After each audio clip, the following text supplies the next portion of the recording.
Assalamu алейкум, урматтуу телекөрүүчүлөр. Сиздердин назарыңыздарда эл билсин автордук аналитикалык программасынын кезектеги чыгарылышы.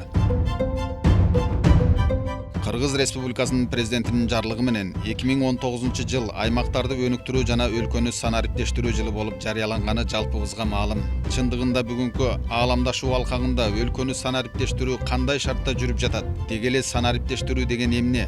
Ал кандай шартта өнүгүүгө тийиш? Бүгүн бул жаңы технологияны жайылтуу туура багытта баратабы? Санариптештирүүдөн кыргыз эли кандай ийгиликтерге жетишет? Бүгүнкү алтын кендеринин айланасында чыгып жаткан чыр-чатактардын себеби эмнеде? Кен байлыктарга геология жана минералдык ресурстар мамлекеттик агенттиги тарабынан берилип жаткан лицензиялар эмненин негизинде кандай талаптар менен берилүүгө тийиш деген маселенин айланасында ой бөлүшүү үчүн коомдук ишмер Ишен Айтмамбетовду кепке тарттык. Анда сөз өз нугу менен болсун. Мамлекеттик деңгээлде программа кабыл алуудан мурун ошол программанын үстүндө окумуштуулар, илимпоздор, изилдөө борборлору, аналитиктер, экономисттер, бүтүндөй бир институт иштейт ар бир программанын ичинде. Анан азыр Кыргызстанда санариптештирүүгө өтүү жөнүндө долбоор кабыл алып, ошонун астында бүт баарын санариптештиребиз деп атат. Бирок технологияда азыркы бийик, высокий технология деп коебуз. Ошондо дүйнө элдеринде мынабу конверттештирилген технология деп коет. Буга ошо цифрализация, биолизация, физиологизация, физикалык илим менен техниканын акыркы жетишкендиктерин колдонуу менен өнүгүү. Ошонун биринчи тепкичи бул санариптештирүү. Биз бул күндөлүк турмушубузда колдонуп жүргөн телефон мисалы. Телефон ошол санариптештирүүнүн эле биринчи тепкичи.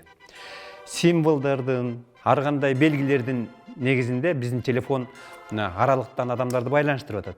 Азыркы маалда Японияда алдыңкы өнүккөн мамлекеттерде мындан да алдыга кетишти. Азыр нано технологияны байланышып, кийинки тепкичине өттү да. Анан биз ошо турмуштун агымы менен Кыргызстандагы ошо деңгээлге чыгышыбыз керек. Санариптештирүү дегенде бул түз эле мааниси күндөлүк турмуштагы жанагы карым-катыш, байланыштарда. Ар бир нерсенин түпкү нерсесин карашыбыз керек да. Биз кандай гана маселени албаса, бул саясат болуп калат. Биз ошол кабыл алынган санариптештирүүнү эмнеге пайдаланабыз? Эмнеге пайдаланганда кандай жылыштар болот, кандай мүмкүнчүлүктөр ачылат? Ошол жөнүндө биз кабатыр болушубуз керек да. Санариптештирүүнүн негизи эмнеден турат? Ал эмнеге байланып ишке ашырылууга тийиш деген сурообузга мындайча түшүндүрмө берди. Ар бир нерсенин ар бир жаңылык болсун, ар бир жаңы технология, жаңы көрүнүш, жаңы алдыга жылуу бир негизги нерсеге байланыш керек. Анын негизи болуш керек. Мисалы, коомго таңууланып аткан эмес, бул коомго багыт берүүчү программа болуп атат биздикичи.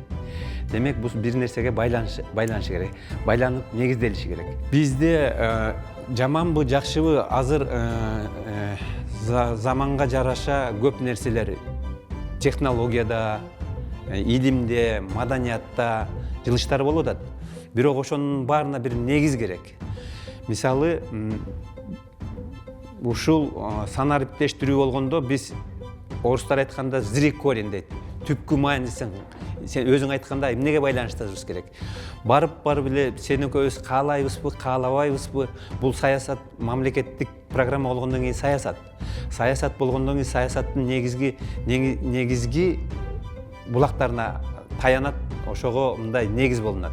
Мисалы, бул баардык жерде бул жер маселесине. Мамлекеттин негизги саясатындагы өзөктүү маселелер бул жер маселеси, тил маселеси, чек ара маселеси, улут маселеси болуп эсептелет. Мамлекетти курууда жана өнүктүрүүдөгү негизги маселе ушул 3 маселеге баардык нерселер байланышы керек. Мисалы, цифрализациянын мааниси өтө зор. Муну жөнөкөй эле жерден, жайдак жерден эле алынган эмес. Бул барып ошо жер маселесине барып байланышат. Алгач ушул маселени киргизүүдөн мурун биз негизги маселени жер маселеси, жер саясатын мамлекет чечиши керек. ошол жаңы деңгээлде чечиш керек. Өткөн мезгилдегидей баягы карта менен, кагаз менен иштөө азыр тарых болуп калды. Өткөн мезгил болуп калды. Азыр GPS, GLONASS, координаталык точкалар жер маселесин бийик технология менен асмандан чечип атышат да. Ушул жер маселеси Кыргызстанда чечилген жок бүгүнкү күндө. Жаңы технологиялык шартта Кыргызстандын жер маселеси чечилбей калды. Жер кадастры деген эмне? Ал карапайым элге кандай кызмат кылууга тийиш деп сурасак? Туура. Ошол жер маселесин чечүүдө негизги маселелери жер кадастр деп коет. Турмушта ар бир нерсенин баасы болот. Ар бир нерсенин көлөмү болот. Ар бир нерсенин сапаты болот. Ар бир нерсенин кунары болот. Ошол кандай гана нерсе болбосун, кандай гана зат болбосо, анын баасын, ошол заттын кунарын, көлөмүн чыгарыш керек. Ошол сыяктуу эле Кыргызстандагы жерлердин көлөмү, сапаты, кунардуулугу өзүнүн баасына ээ болуш керек. Бул баа, кадастр деген бул жерди баалоо деген сөз. Жердин конун аныктоо деген сөз. Ошол цифрализацияга киргизерден мурун ошол милдеттүү түрдө ошол жерге биз баа беришибиз керек. Мисалы мен сага түшүнүктүү болуш үчүн айтып берейин. Мисалы сен келесиң, мынау жерди мен алат элем деп, сен инвестор менен келесиң, могу жерди алат элем деп. Компьютерди баскандан кийин бул жердин аянты мынча, көлөмү мынча, мындай деген кендер бар, баарын кошкондо моунча сом болот. Баасы ушул. Биздин кыргыз мамлекетине моунча сом берип кой, төгүп кой. Андан кийин мынча жылга пайдалана бер, мынчасын сен аласың, мынчасын мен алам дегендей ушундай маселе ушун менен чечилет. Ушул кадастр маселеси чечилгенде, салык маселеси Кыргызстандагы, бюджет маселе, биз казынадагы бюджеттик маселе, ошол маселеси дагы чечилет. Автоматтык түрдө сен келесиң, сен өзүңдүн кодуңду айтасың, менин эненени мынча деп. Ал компьютерди басканда эле жериң бар экен, мынча экен, жайыт жериң мынча экен, эме жериң мынча экен деп эле ошол жерден цифрализация өзүнүн бүт болгон тарыхын сен жөнүндө, сенин жериң жөнүндө тарыхын аныктап берет. Канча салык төлөшүң керек. Ошонун баардыгы ушуга байланат. Цифрализациянын эң негизги мааниси бул көчөдөгү безопасный город же болбосо таза коом эмес, негизги баардыгы барып келип ушул кадастрдын базасына байланышы керек. Жер кадастры. Ал эки киши менен эле аралыкта сүйлөшүп, же болбосо бир айылдан бир айылга кат жөнөтүп окуп коюу менен эле чектелбейт. Ал бүт ушуну менен экономикалык баардык тармагында, бул өндүрүштө, бул айыл чарбасында, бул химияда, бул искусствода баардык багытында ушул кадастр аркылуу бааланат да, кадастр аркылуу бөлүнөт. Жердин кадастрдык картасын кимдер кантип түзүп аныкташат деген суроо узаттык. Ошону кадастрды ким аткарат деген, кандай кылып жасаса болот деген маселеде өзгөчөчү. Эң биринчи ошону жасаса жакшы болот деп атпайсызбы? Мисалы Кыргызстандын айтышниктери Кыргызстанда эле же болбосо мурунку СНГнын эмесинде дүйнөдө азыр күчтүү деп эсептелген программщиктер бар да. Биздин Кыргызстанда билим алып, Кыргызстанда кыргыз жараны болгон күчтүү программщиктер бар да. Бир канча жыл мурун Казакстанда ушу IT программщиктердин конференциясы болгон. Мурунку СНГ эмеси боюнча алкагында. Ошондо ошол жерде баа берилип, баягы таанык кыргызстандык программщиктерди, эми фамилияларын тигилерин айтпай эле коелу, эң күчтүү алдыда кетип аткан IT программщиктер деп таанып конференцияда кол чаап турганын өзүм көрүп, мындай окуган да бар да. Биздин көп балдар мында чет мамлекетте билим алып жүрүшөт. Кытайда, Европада, Америкада, Японияда билим алып, кээ бирөө ошол жерде иштеп калышкан. Алар ошол технология менен иштеп калышкан. Азыр Кыргызстанга келгенде аларга иш жок болуп калып атканы биздин жанагындай кагаз жүзүндө калып атканыбыз да. Эми президенттин аппараты, мамлекеттик деңгээлде бул комитет ачып деле эметишти да. Анан ошого конкреттүү мындай алдына бир конкреттүү максат берип, мындай ошону көзөмөлдөп эметкен бир эме болбой атат го, оперативный мындай. Буга бардыкта айтишниктерден башка буга картографтар, экономисттер, геологтор, промышленниктер, архитекторлор бүт барлык чөйрөдөн тартыш керек да. Бүт барлык чөйрөдөн. Аны ошонун баарын башын бириктирип, ошолордун алдына максатка коюп, ошолорго иш бөлүштүрүп берип, ошолордун бардык маалыматтарды алып туруп анан коюлат да, мына экранга чыгарып алып туруп, жерди плоский кылып чыгарып коюшат. Жанагы мен айткандай кылып, мондай кылып жерди экранга чыгарып алып, бирден өтпөй, бу жериңде эмне бар? Бу жериңде эмне бар? Бу жериңде айыл тиги бу жериңде жай деп айтат, тиги гипрозом келген неме. Геолог айтат, бу жеринде кеним бар деп. Ошолдук баарын информация. Токойчу келет, бу жерибизде токойубуз бар деп картасын көтөрүп турабы? Мэр келет, бу жерде менин шаарым бар деп. Ошонун баарын оперативно баардык информациялар чогулуп туруп анан айтышына отуруп алып анан коет да. Давай үстүн койдук, жердин үстүн койдук. Мына жериңде завод курулуптур. Аянты мынча экен. Мынчанчы жыл курулуптур, салыкты мынча төлөйт экен, салыктан сурайт. Бу жерге канча салык төлөп атат депчи. Ошондой баардык оперативный информацияларын эметип туруп анан айтышына анан кое баштайт. Үстүн койдук, мына шаардын үстүн койдук. Давайте астын карайлы, торттун. Геологтор, бу жерде эмне бар? Могу аянтта эмне бар? Бу жерде гейзерный суу бар экен.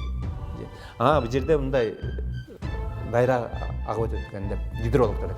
Ошонун баарын оперативный информациянын баарын эметип туруп анан отуруп алып айтышына коет да.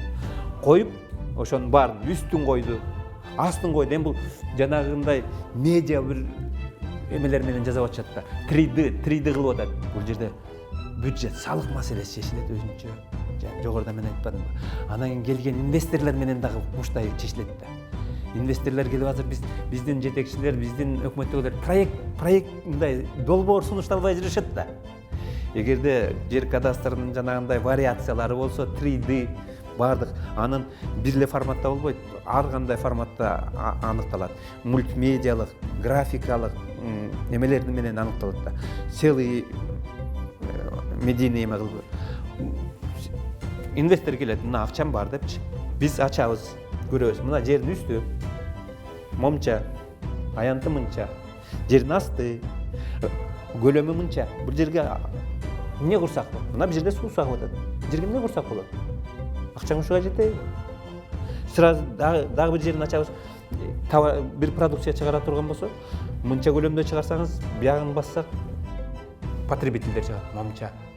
Бул укмуштудай жакшы нерсе. Цифрализация. Мамлекет башчысынын бул программасын жөнөкөй эле цифрализация, сотканын смартфон дебей, буга бардык адистер, бардык жарандар кызыгып ошого салмош керек. Кыргызстандагы ар бир чарчы метр жердин баасы мамлекет тарабынан аныкталып, такталганда жер бетиндеги жарандардын жашоосуна тиешелүү бардык маселелер өзүнөн өзү автоматтык түрдө жөнгө салынарын Ишен Айтмамбетов мындай деп түшүндүрдү.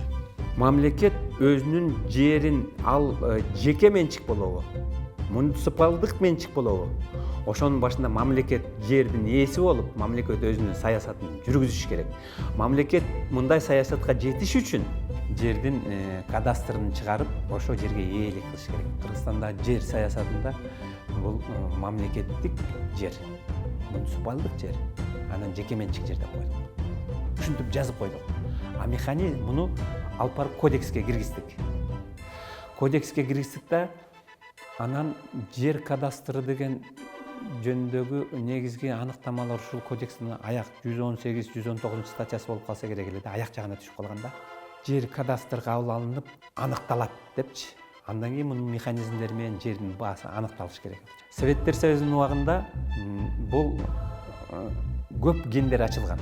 Турмуштун жагдайы менен көп гендер изилденип ачылган. Мисалы, алтын, сурма, уран, молибден, шиилит булар Советтер Союзунда ошол кырдаалга жараша мамлекетке керек болгон баалуу металлдарда изилденип ачылып калган жерлер бар. Алдын ала кээ бир жерлердин казынага киргизилген Советтер Союзунун учагында.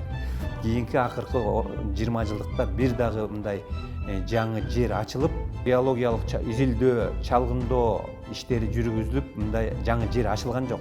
Илгерки эле Советтер Союзунун фонду менен жүрөбүз. Бүгүн Кыргызстандын алтын кендеринин айланасында болуп жаткан чуулгандык окуялардын келип чыгуу себеби да мына ушул жер кадастрына тиешелүү дейт. Мисалы, чет элдик инвестор келет, жерди контурлары менен алат,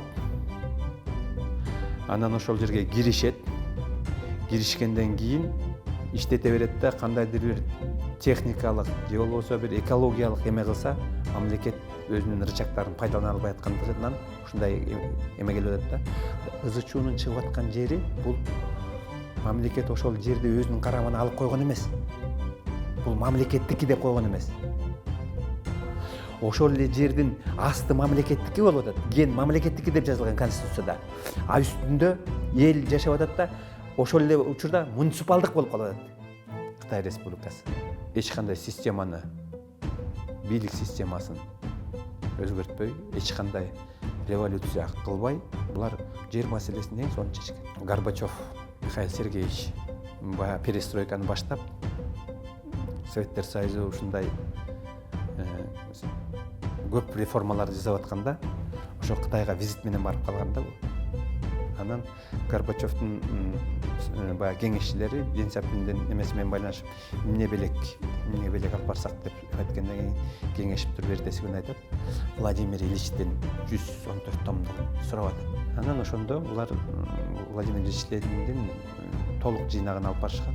Ошону Кытай Ден Сяопиндин эң жакшы настольнигин, жер маселеси боюнча Ленин эмгеги настольнигиде столдун үстүндө турган. Күндө карап ошол маселени, жер маселесин булар баягы бир эмеден кырдаалдан бир кырдаалга өтүп атканда аябай мындай плавно деп коебуз го, мындай ийкемдүүлүк менен чечип кетишкенде, булар кандай кылышкан? Бардык жерлер мамлекеттики деп. Абсолютно мамлекет чечет. Үстүндагы, астындагы, абасындагы, суусундагы. Ал эми жанагындай труднодоступный, кыйын мындай чөлдөр, састар, жанагындай тоо, таштуу жерлерди булар баасын чыгарып туруп, жана экөөсү айткандай, сатка коюшкан. Ошондон кооператив буларда аябай күчтүү өнүк бар. Бирлештирилген кооперативдер, жеке жанагындай ишкерлер ошондо.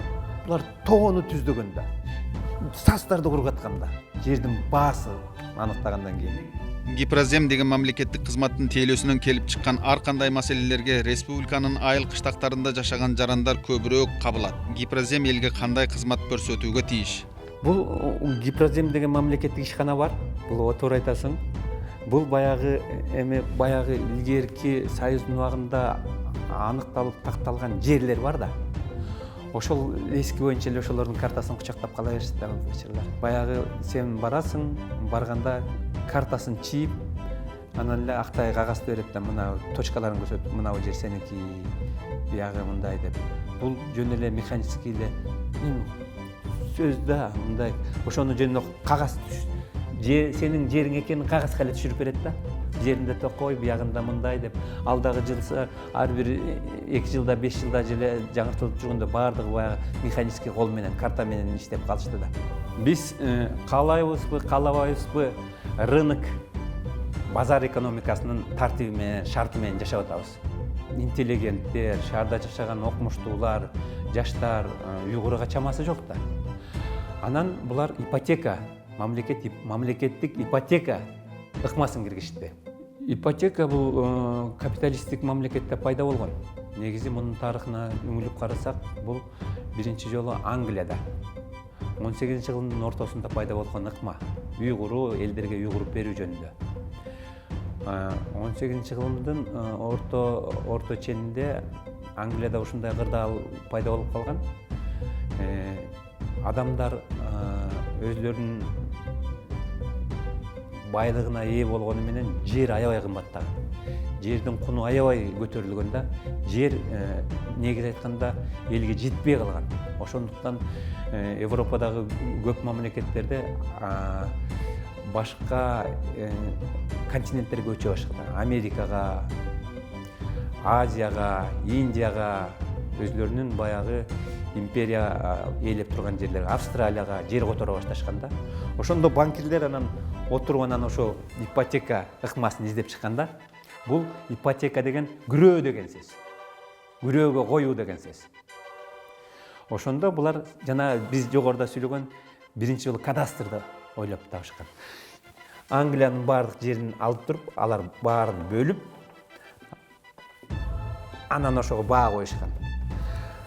Лондондо бул жер мынча болот, бул жер мынча болот, бул жер мынча болот деп баардык жерди бөлүп туруп, баардык участкаларга баа коюшкан.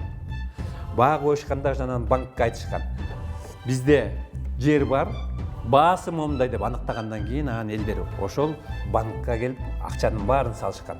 Анан чекесинен ушул элден жыйылган акчага, банктагы ипотечный банктагы акчага ушул жыйылган элдин акчасынан анан бул баасы чыккан жерлерди сатып ала башташкан.